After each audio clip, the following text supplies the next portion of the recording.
Welcome to Death and Aliens, an in-depth look at horror and sci-fi TV from two friends who vaguely know what they're doing. I'm MK, And I'm Courtney.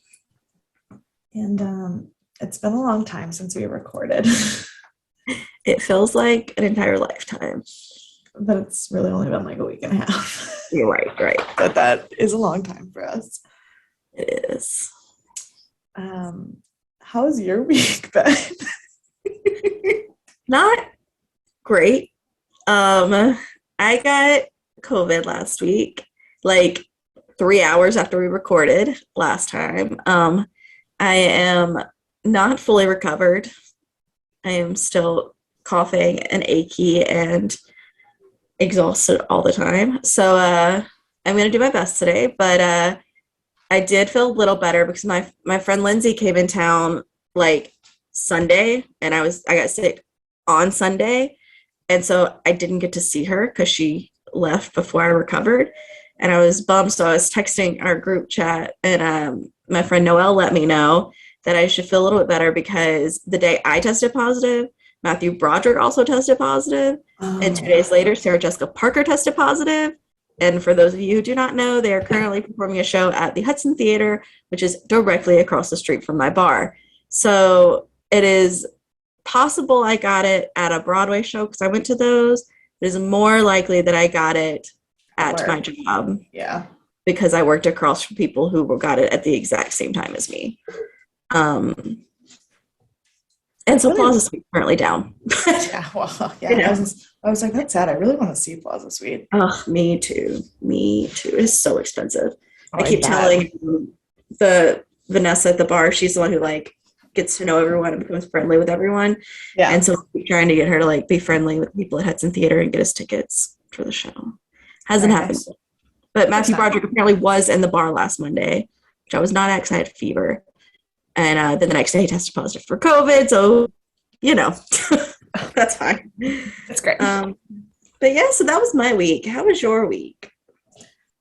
Last week was the strangest week of my life because I worked 4 of the 5 days, but I was only at school for 2 of them because I was marking state testing exams. So like I was at work, but I wasn't at the school. So like it was just hectic. Yeah. But then I went to Fan Expo Philadelphia. I was so jealous. It was amazing. I made some really cool connections for the podcast, and I talked to people, and I just like got to be a nerd for a whole weekend, and it was fantastic. The 3 people that I actually like, celebrities that I actually had conversations with, are pretty impressive. They are. Oh my gosh. So I asked James Marsters, who is Spike from Buffy, to give my students acting advice, and he did, and I have a video of that, and it's really sweet. And he was just really, really cool. And then I talked to him about when he, like, privately, we were talking about like just being like real when you're acting and everything. And I had a conversation with him about Ted Bundy, and I was like, guys, who else can say that they had a conversation with Spike about Ted Bundy? And then I met I'm trying to decide which one's more impressive, because one of them is a much bigger person in like the grand scheme of things, but one of them was like much bigger for me. For you, yeah. So I met David Tennant. Which is the one I'm the most jealous about. And he was also wonderful. And we chatted about his podcast, and I like gave him a short list of guests. So he took my phone to go through my short list of guests, and then was like, actually, some of those are on mine. So now I'm keeping that list forever until season 3 of David Tennant Does a Podcast With comes out, so that I can know which ones from my list he actually wanted to do. And he was really, really cool and really sweet, and had the softest sweater I've ever felt in my entire life. Oh, I could believe that. He just seems like one of those people that would have a soft sweater. And then the one that was the biggest for me was I met Ashley Eckstein, which I don't know how much you guys know about Ashley Eckstein, but she is the voice of Ahsoka Tano in Star Wars: The Clone Wars. But she's also the founder of Her Universe, which is a clothing line for like nerd stuff. But like she founded it because so the backstory is she got the job on Star Wars, went to go buy like herself a Star Wars shirt and could not find anything that was for a girl. And they basically were like, just buy a really small men's size and be happy with it. And she was like, or not. And she founded this whole company based just on the fact that like girls like stuff too. And she is like one of my heroes. I've been like hugely obsessed with her for like 10 years. And I finally got to meet her, and she loved my makeup because I was wearing orange and blue makeup for Ahsoka Tano, and she immediately noticed it and was like, that is so cool. I need blue eyeshadow or blue eyeliner. And we were talking, and she gave me the heads up on a merch drop that's coming soon that hasn't happened yet. And it was just great. And I had the best time. I love that for you. Ugh. I am so jealous. I did not know all of that about her. I like that. Fun facts. She's amazing. I love her. Aww. She's also so short. But like it's adorable. Like me short or like shorter than me? No, but I mean the picture, I'm trying to think. She went up to like a little bit above my shoulder. So she's probably taller. Yeah, she's Alice height at Disney. Okay, so she's roughly my height, maybe a couple inches taller. Yeah. So I like that is a reference point we both understand. It's like, oh yeah, of course. Yeah. Of course, I know exactly what you mean. Well, because that was one of the things that her and I talked about, was because Alice is both of our favorite character. And I told her that like when I was little, I always wanted to be Alice at Disney World. But then as I grew up, I was too tall. And she was like, I'm still the right height, but they told me that my jawline was too square. Aww. So we both got screwed on that one. Yeah, that sucks. It's a bummer. There was one Stargate affiliated person at the con, but I did not get a chance to talk to her because Ming-Na Wen, who is much more famous for being the voice of Mulan and Agent May in Agents of S.H.I.E.L.D. and Fennec Shand in the Star Wars universe, she was only there for one day, and she's all of those things. Which means that I went to her panel. She was phenomenal, but like I couldn't do the meet because the lines were bananas. That is insane. But she's on the list for a bunch of the other cons this year, so I might still do that. Oh. So what does she do in Stargate? She was one of the main characters in Stargate Universe, which is one of the spinoffs that we have not talked about yet. But yes, her character was named Camille. I always liked the name Camille. Me too. But it's funny at a Comic-Con, like how much Stargate is not represented. Like I looked everywhere. I found like 3 places that had Stargate stuff. That's wild. Well, we're bringing it back.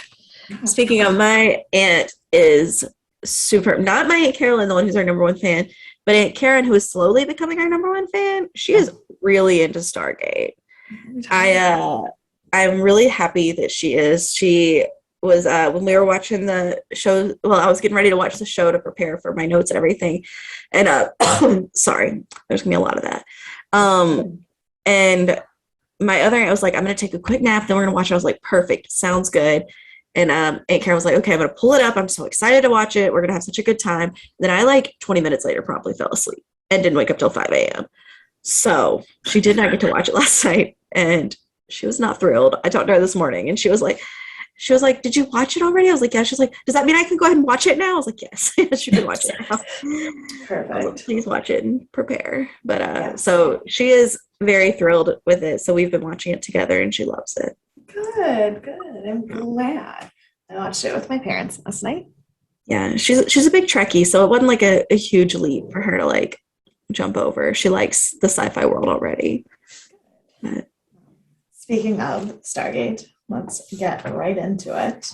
Yeah. We are on season 1, episode 6. It is called Cold Lazarus, which is a reference that I did not get until I just said it out loud. Makes a lot more sense now. I did not get it. I tried really hard. I'm glad I'm not alone. It was one of those things where like I just wrote it down because I just wrote the title down before I watch it, and then I didn't think about it again. Mhm. And then I said it out loud and was like, oh, I know what that's talking about. Cool. It was rated 7.5 stars. So we're back on the upswing. I was going to say that was higher. It's moving back up again, which Yes. is correct. I would have to agree with that Mm-hmm. as well. It's still not the highest, I don't think. I think there was one that was 7.6 in the beginning. Oh, yeah. The second episode was 7.6. Oh, no, and the premiere, the long one, was 8.1. Oh, yeah. But it came out on August 29th, 1997. The number one song was still I'll Be Missing You. As it should be. And the number one movie was G.I. Jane, which I've never actually seen, but feels unfortunately relevant in society this month. Unfortunately relevant, and I also have not seen it.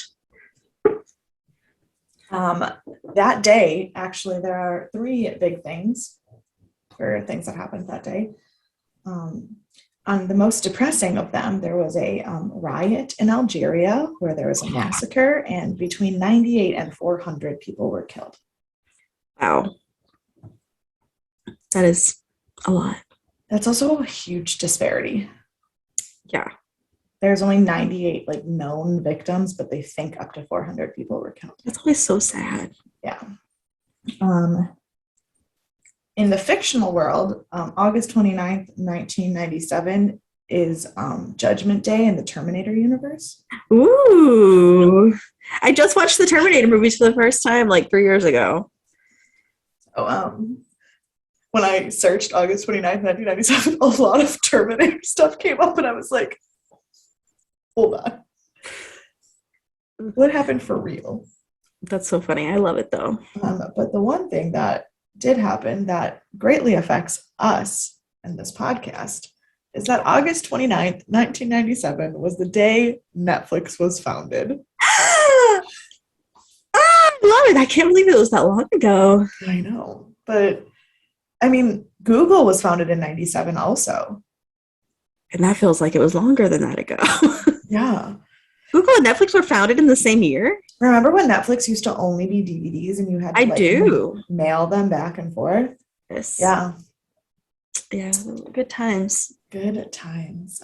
My students don't believe me when I tell them that I'm older than Google.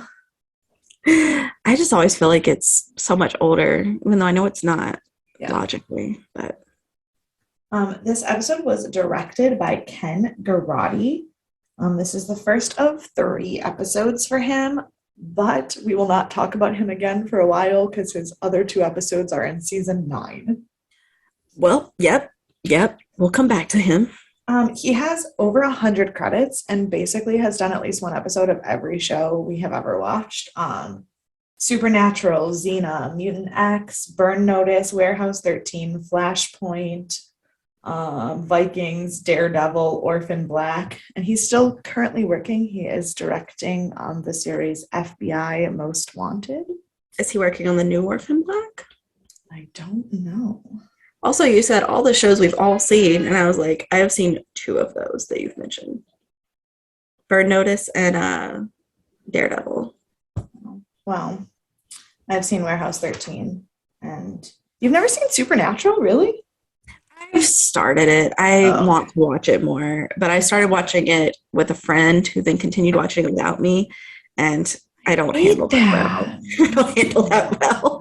So that was like 8 years ago, and I haven't gone back to it yet. It's a long time to hold a grudge. Look, That is the most Scorpio. That's the most Scorpio thing you've ever said on this podcast. Is that you probably grudged about a TV show for 8 years? I know. I was good. Well, I've held a grudge for Dexter for longer, for like 10 years. No, maybe that was also. Oh no! So Supernatural, I've held a grudge for like 6 years, and for Dexter, I've held a grudge for like 8 years.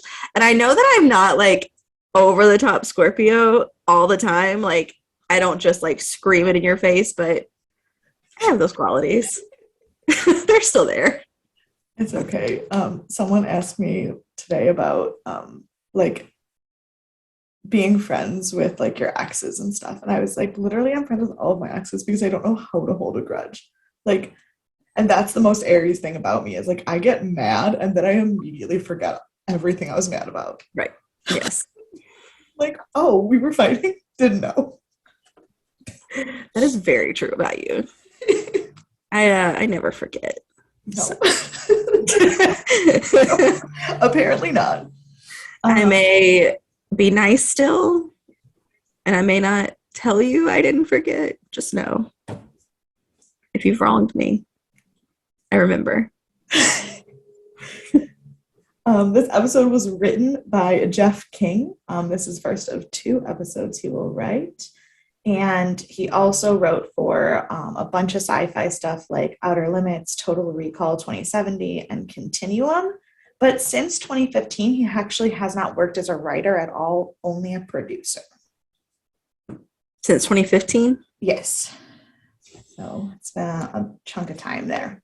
That's a hell of a writer's block. Right. Maybe he just gets paid more this time. Look, probably so. Probably so. We have one guest star. Her name is Haley Jane Kozak. She plays Sarah O'Neill. She does not have a lot of credits, but she was best known for the movies Arachnophobia. Okay. And Parenthood, the movie with Steve Martin, not the TV show. I have seen the TV show, not the movie. Right. But she had that very typical late 90s haircut. She seriously did. Also, she is not the same actress from the movie who played his wife. I could not remember if we saw his wife in the first movie because I was like, I don't recognize her. So I don't know. We did see his wife in the opening scene of the movie, but they changed the spelling of her name for the TV show. It's a different actress, and they also changed the name of his son. In the movie, I didn't catch the name. In the movie, his son's name was Tyler. And they changed it to Charlie. Also, Sarah and Charlie are mentioned briefly throughout other times of the show. We will never see or talk to them again. That is how I assumed it would be. And we will never really get this much of Jack's backstory ever again. Yes. I will hold my thoughts. Okay. The blurb says, O'Neill is knocked out and replaced by an alien double. That's it. Correct. That's all we got. I like how, like, it's so much better than reading. Which ones were we? The Dead Like Me ones, where it was just like, this happened, and this happened, and this happened, and this. And it's like 3 of those things happened. This one, it's just like, this is exactly what happened in one sentence. It's like, you are correct. I do appreciate because this I used the Netflix blurb, and remember when Netflix used to do us mad dirty with the Hemlock Grove blurbs? Oh my gosh, those were wild blurbs for Hemlock Grove. So at least this one was just like statement of premise of episode end. Thank you. Yes. Doesn't give anything away. It just states what's happening. I like it. Yeah, I'm a fan. So we start with our quad on a weird like green and yellow and blue planet full of crystals. Do you call a group of 4 people a quad, like referring to them? Yeah, why not? I don't know. That sounded weird. When you have like a main trio, you're always like our main trio. But like, it's 4 people. They're a quad. I don't know. I'm coming up with a new name for that. I don't know what. I mean, they're a team. I don't know, but team sounds normal. But I don't know. Quad just sounds weird. You sound weird. Look, I've been sick for a week and a half. I don't know what's going on. Anyways, continue. I'm gonna interrupt you a lot apparently, so sorry It's about it. fine. It's fine. So we're on this weird planet. I thought it was green, but one of my trivia things says it's yellow, so I'm not 100% sure what color the planet was. I couldn't even tell. I just noticed the crystals. And there are weird blue crystals everywhere, and they're trying to figure out what is going on. And then all of a sudden, the camera angle changes, and we're looking from the eyes of the crystal. And I was like, oh, the crystal has eyes. Weird. Like the hill eyes. Yes. And then Jack touches the crystal and immediately gets knocked out, which apparently no one else sees. Right. I was like, why aren't people running? Why? I have a lot of questions throughout this. Like, why aren't nobody going after him? Then I was like, oh, no one saw it. And then the crystal replicates itself into Jack. And we see Jack looking at Jack on the ground, and Crystal Jack, which half of the time in my notes I called him Crystal Jack, and half of the times I called him Alien Jack. I call him Crystal Jack in my notes. So Crystal Jack picks up his weapon and just like follows the team and goes back in the gate. No questions. He just questions. Wanders in, and I was like, all right. Oh, I lied. I called him Alien Jack in this scene. So I go back and forth too. And then we go back to Stargate headquarters, and they're in there. Before we get back to Stargate headquarters, I want to say that I feel like this was one of the strongest openings they've had. Like, starting out, I was already drawn in. And like a lot of the other times when they would start out on their new planets or whatever, it was just like, la la la, we're on a new planet, we're going to do these things. And there was like 10 minutes in, something happened. But this one was just like straight off the bat, I was intrigued. I also think that the reason that this one was so intriguing is because we had no idea what was going on for a while. We were like, I know. And also the characters were kind of dumb in this episode. Oh my gosh, so dumb. We'll comment about that later. Yeah. So they go to the debrief for this mission, and apparently they brought some of the crystals back with them, and Daniel and Sam are like telling General Hammond all about the crystals, and Jack is just like weird in a corner staring out a window, and no one says anything. Yeah. My biggest comment about this episode is how unfazed the rest of the team is by how fucking weird Jack is. Mine too. I was like, how is no one reacting to this weirdness? Like, I know that they're like, that was one of my comments, is like, this team you can tell is starting to like form as a team, but they're not quite there yet, especially without Jack. Like, it's clear at this point Jack is the glue, and I assume they'll all get better through time. Right. But I was like, you could tell that they were trying to come together as a team without Jack. But I was like, they all know each other well enough to know that this isn't Jack. Like, right. Well, and then later in the episode, Sam says something about it having been months. So even though it's only been 6 episodes, it's been somewhere between like 3 months and a year of them working together, and they don't notice that he's extra weird.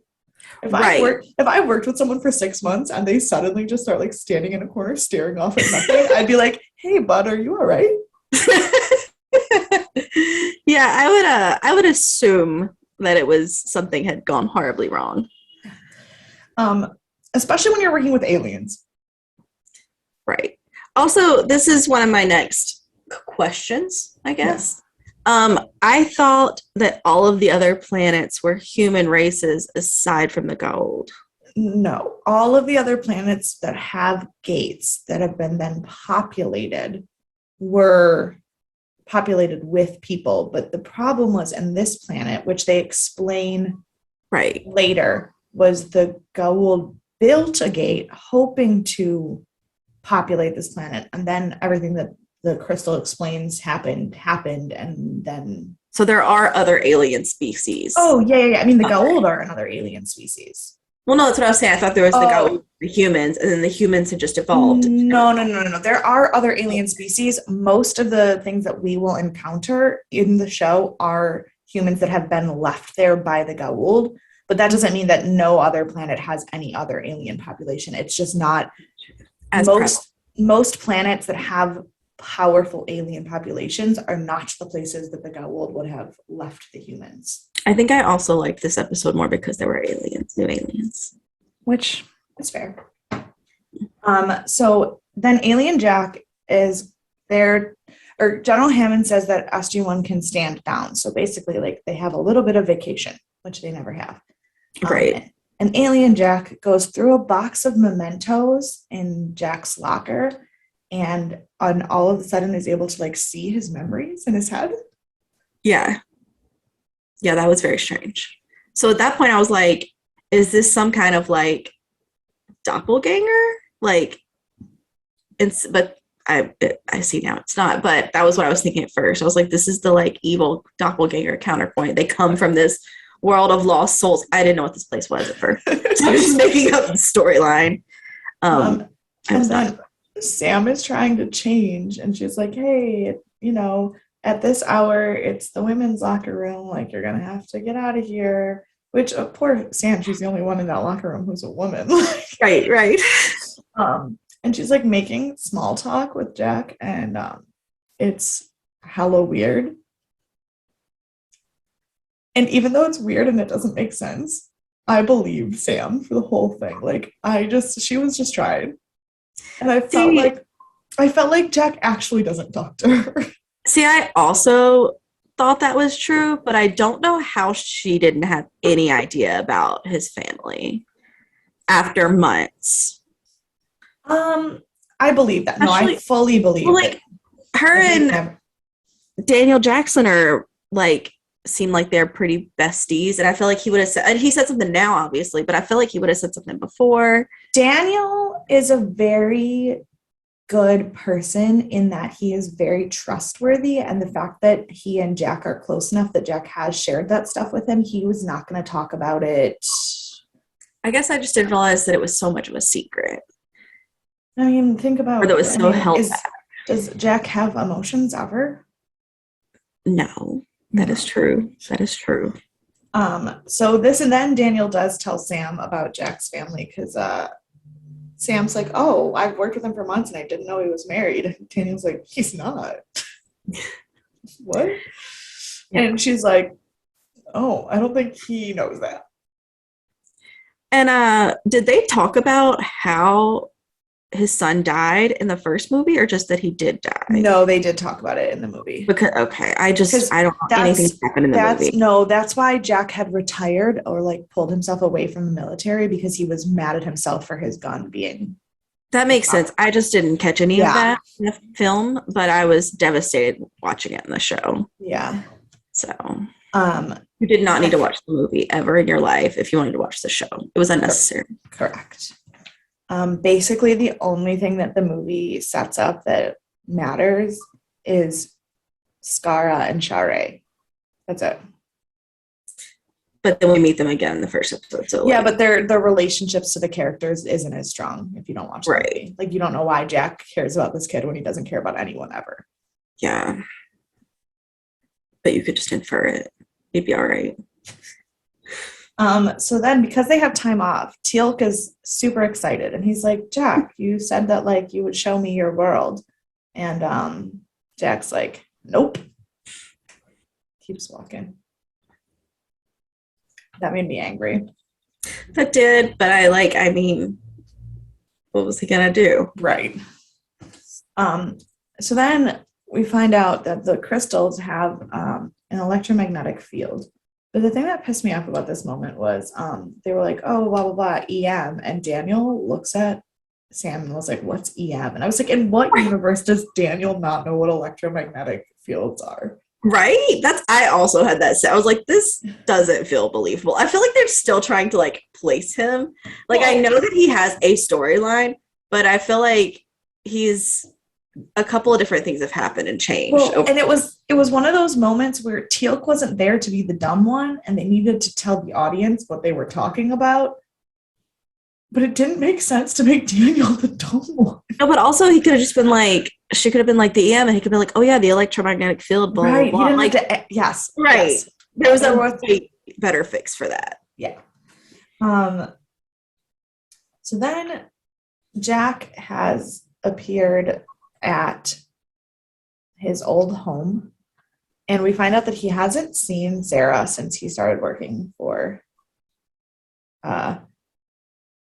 for SG1, and he goes to the house and he immediately starts talking to Sarah about needing to find Charlie, and she is like freaking out.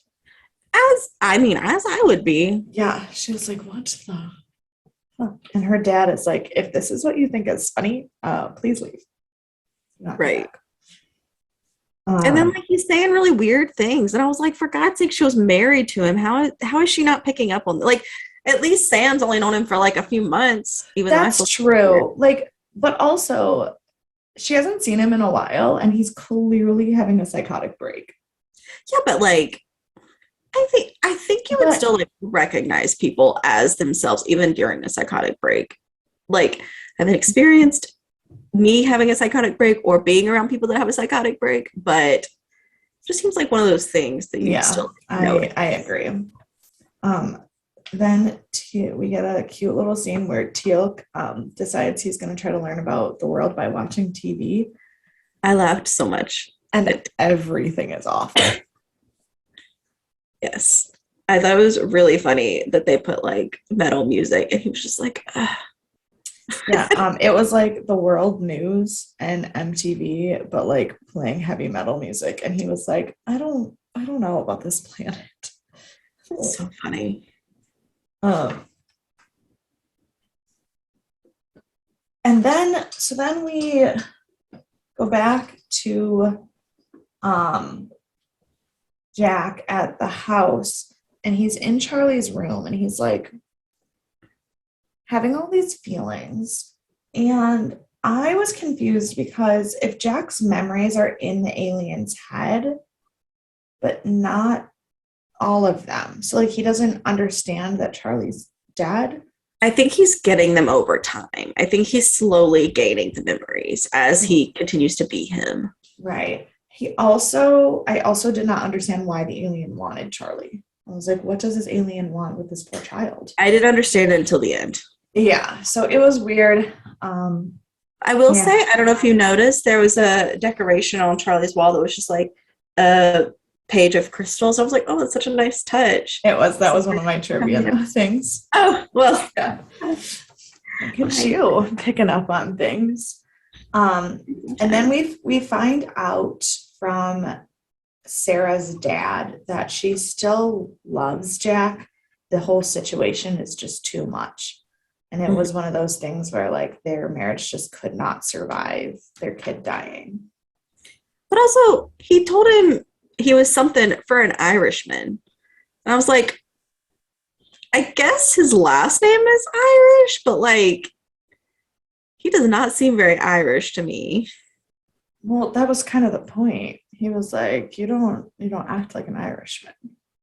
So I don't think he is an Irishman. I think he just has an Irish last name.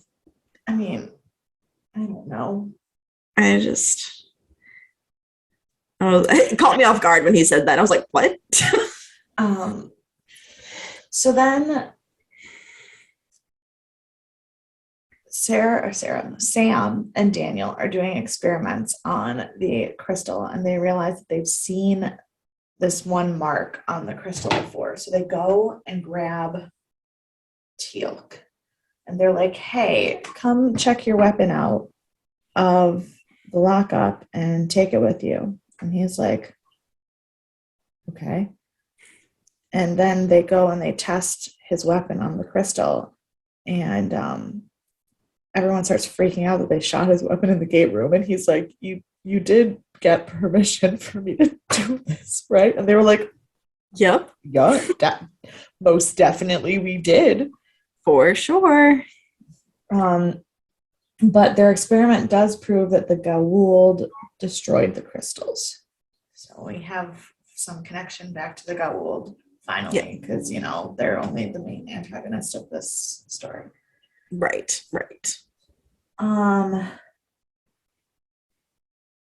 Then we go back to Jack and Sarah, and he's talking to her about the Stargate.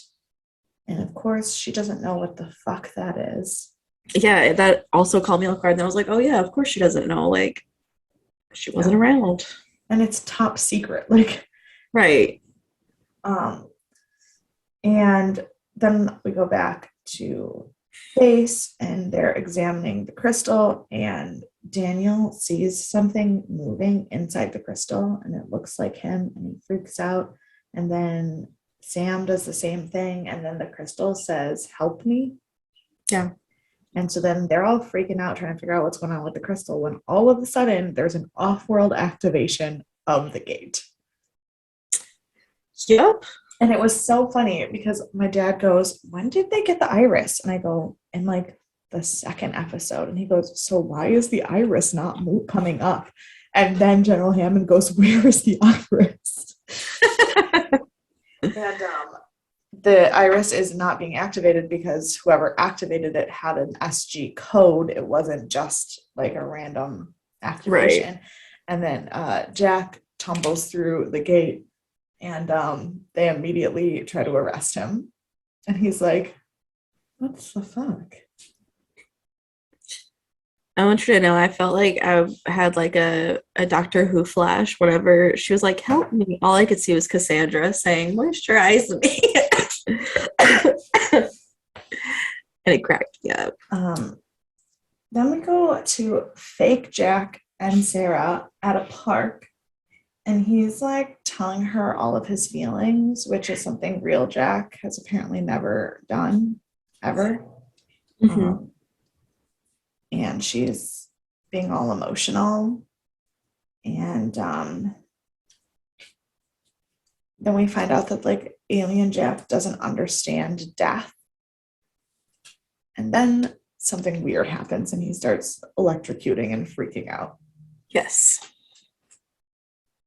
Then we go back to Stargate base, and Dr. Fraser confirms that Jack at the base is Jack. His DNA matches everything they have on file. And they're like, "Okay, so if this is Jack, who the fuck is the other guy?"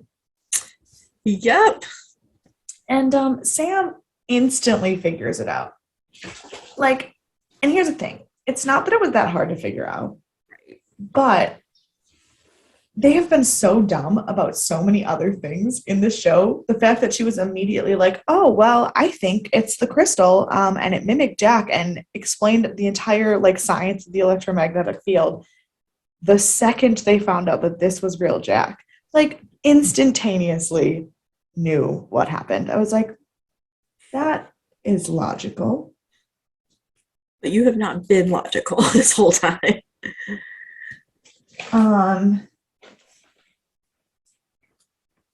So then they have a conversation with the crystal that's still at base, because, you know, you just talk to crystals. I guess some people do that for real, so I shouldn't be judging. Crystals don't usually talk back, though. That's the issue. No, yes. And they usually don't form into your face either. Right. Yes. So then it turns out that a Goa'uld touched the crystal the way Jack did and was accidentally killed. So then, as like retribution for killing the Goa'uld destroyed all of the crystals and like broke them up, and like that's why the field that we saw was like scattered like that. And but they can't survive off of the planet for very long, so they're like decaying, but when they decay they let out radioactive energy. So Alien O'Neill is going to eventually like become a radioactive burst. Right. So this is one of my sciencey questions. Well, I will try to answer. Thank you. Thank you for your effort. So they put out radiation. Yeah. And I am vaguely familiar with the concept of radiation and how it works. Okay. Usually it lingers, if I'm not wrong. Mm-hmm. How are the levels going down after it's already released without clearing out the space? Because the radiation levels will linger, but depending on how much radiation is in the air, it does begin to break down when it interacts with the other things. Like that's why like things like Chernobyl and the amount of radiation that like still exists is like because of how bad it was to begin with, one single life form like letting off a radioactive boost that could like hurt the person next to them isn't necessarily going to like leave radiation that is like devastating forever. See, I just felt like, but that felt like it was like they were in a locked, not a locked room, but essentially the idea of a locked room. It was a smaller room, and he had to wear the suit in the beginning, but then when the levels went down, and I was like, that felt very fast for the levels. It did feel very fast for the levels to go down. That wasn't, you're not entirely wrong, but I also don't know. I think the suits are probably more of a precaution. I don't necessarily know that the levels were so bad that the people were going to die anyway, unless they were like touching him. Yeah. Okay. Fair enough. And that's my guess. I will accept that. Okay. Where was I? Oh, they're trying to figure out where the alien Jack could have gone because he's not on the base, and Jack they're trying to figure it out, and Sam's like, oh yeah, by the way, now after how long of me not sharing this information, he was looking through your stuff. Yeah. And Jack's like, well shit, he's with Sarah, obviously. Right. So then they go to leave to find the alien Jack, and General Hammond takes Teal'c's weapon away, and he's like, no, I've seen what goes on out there. I need this. And he's like, no, you don't. I've seen your world. I need it. He's like, no, you don't. And then he throws him a baseball cap because, you know, Teal'c has a weird tattoo on his forehead and they want to hide it. So he gets a Chicago baseball cap, and Teal'c just starts giving off all of the information he knows about Chicago as if he like read it from an internet search. Right. I love Teal'c. And then we go back, and alien Jack is talking to Sarah about Charlie again, and he has another attack, and it is like causing hella damage, and he's touching metal things and electrocuting even more and freaking out. But the SG team is at the hospital to take care of things. And then Sarah hears Jack's voice and starts freaking the fuck out. Also want to say she was not a very believable character for me. I like when she reacted to things, I just didn't really buy it. Maybe that's why she never came back. I know. I was like, maybe that's why she didn't have a lot of credits. It was like some things she didn't react to, other things she like overacted. Yeah, and I can see that. Didn't care for it. I mean, but like freaking out in that moment is a little bit justified. Well, no. It was justified, but that's where I felt like she was overacting because I was like, I don't believe you're actually freaking out. I believe that someone was like, freak out, and you're like, like, yeah. Okay. That's what I felt when I was watching it. And then we go into the room where we have this whole radiation conversation that didn't make any sense. But it turns out that alien Crystal Jack is actually just like really scared and doesn't want to hurt anyone. Yeah. And human Jack is not trying to hurt the alien, and they like have a whole conversation. And it turns out that the alien, when he hurt Jack in the first place, was going to try to heal Jack, but his like assessment of Jack was that his pain wasn't physical, it was emotional. And so in order to heal Jack, he needed to bring him Charlie because because death doesn't work the same on their planet. And it was so sad. And then the alien used the last bit of energy he had to change his shape into Charlie. Ugh. I was like, how does this work? And not everyone is just devastated forever now. And Jack's like, okay, we're like, well, I'll get you back to the planet so like you won't get hurt die anymore. And he is like, is Sarah O'Neill still here? I was like, that is a terrible thing to do. Like, how much emotional trauma is that going to cause now?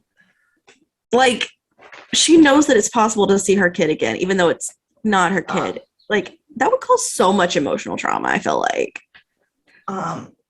And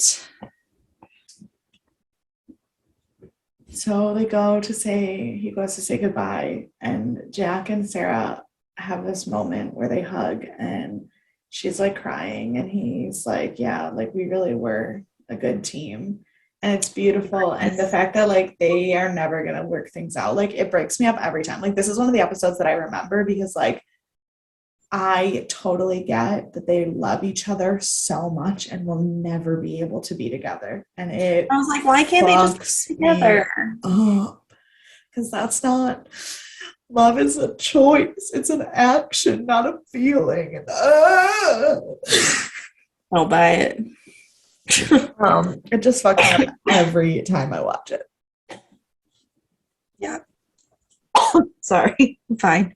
Then we go back to the gate, and Jack is taking Charlie back to the planet so he can become a crystal again. And there's only one problem with this final moment. My dad and I can't figure out why he didn't take the rest of the fucking crystal shards with him. That is a good question. My question in the last scene is, why did they let him go by himself? Why did the team not go together just in case? Like, what if something else happened? Because then it's not sentimental and stupid. Well, it's also not safe, so We don't care about safety here at SG headquarters. apparently not. Apparently not. All right. That is the end of the episode. Would you like to know my overall thoughts? I would love to know your overall thoughts. This may have been my favorite episode so far, even though I had a lot of problems with it. Yeah. I still really enjoyed it. I had a problem with the chemistry being a little bit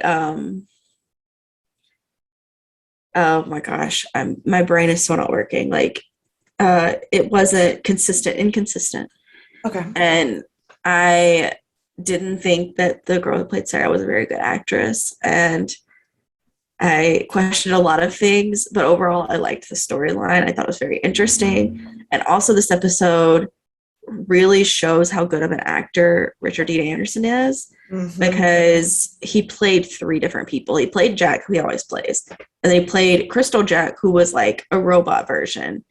And then he played this like happy Mary Jack, and he was like an entirely different person in that scene. Like, I thought it was incredible acting, and I think taking him out of the team showed just how much he is a part, like part of the team.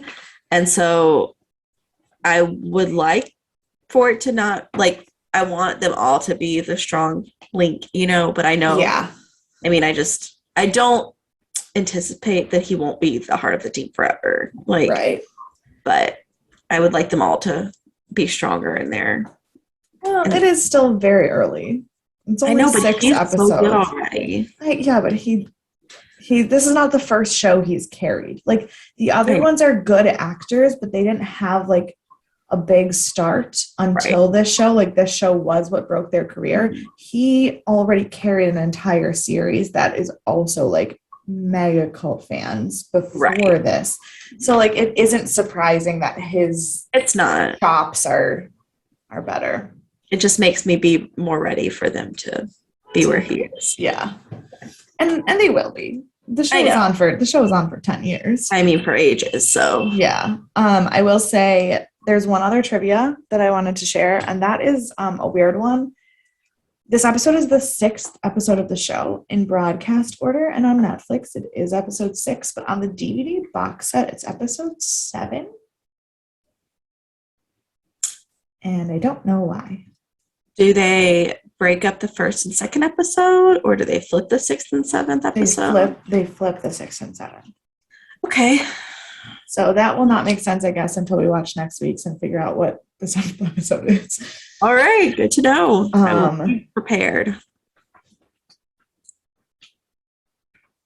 There was one other. Oh.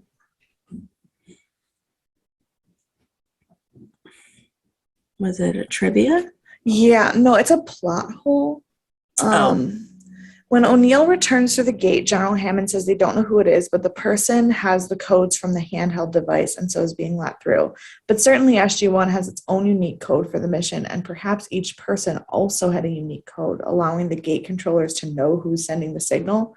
It would also likely be procedure for old codes to be blocked and O'Neill not to be allowed through, at least until they could try to communicate via radio. The duplicate took some of O'Neill's things, but he still wore his radio when he came through the gate. Oh, so you have to have the radio on you to do it? Mm-hmm. Well, yeah, but so they would have had, like, it wouldn't have made sense for him to actually be able to put that code in, because once the mission was over, they would have shut those codes off. And then they would have tried to radio to him, and Jack had his radio on him. Like, Alien Jack took his gun, but he didn't take his radio. So, like, he would have been able to radio base and say it was him. Gotcha. That makes sense. Of course, they still probably wouldn't have let him through until they found Alien Jack and figured it out. But then we wouldn't have been able to have sentimental moments. So that's why. Right. Exactly. Who would you like to punch this episode? The gold. They weren't even in it. They destroyed their planet. How dare they do that? I hated them for that. I think I would like to punch Sam for being so dumb at the wrong moments. Like, for a smart girl, she's very dumb. Yes. And who's your MVP? Crystal Jack. Yeah, I don't know. Crystal Jack is, it's gotta be him. I mean, Teal'c's one-liners were pretty great too, but like, for the heart of the episode, it's obviously Crystal Jack / Charlie. Yes. Yeah. Do you have any predictions for next week?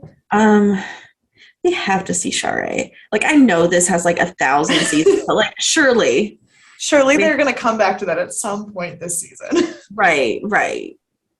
So I'm just gonna keep saying that until it happens. Otherwise, I don't. Which is fair. But I do like that we got a lot of Jack's backstory in this one, so I'm hoping to start getting some other backstories soon. That would be nice. I mean, Teal'c's we probably got all we're gonna get. Yeah, and then like I know we've gotten like pieces of Sam's, but I think there'll be more. All right. Well, I guess you don't have predictions because you know how the show comes out. Yeah, it's hard. I mean, I don't remember individual episodes per se, like except for some. Like, I definitely remembered this episode. But when I looked at the title for next week's, which I don't remember off the top of my head, but when I looked at the title, I remembered that episode too. So, well, that's good. Means it'll be a good episode, probably. Yeah. So, you can follow us on all of the social medias at Aliens, and you can follow me at EMKAY_superstar. And you can follow me at CECloud13.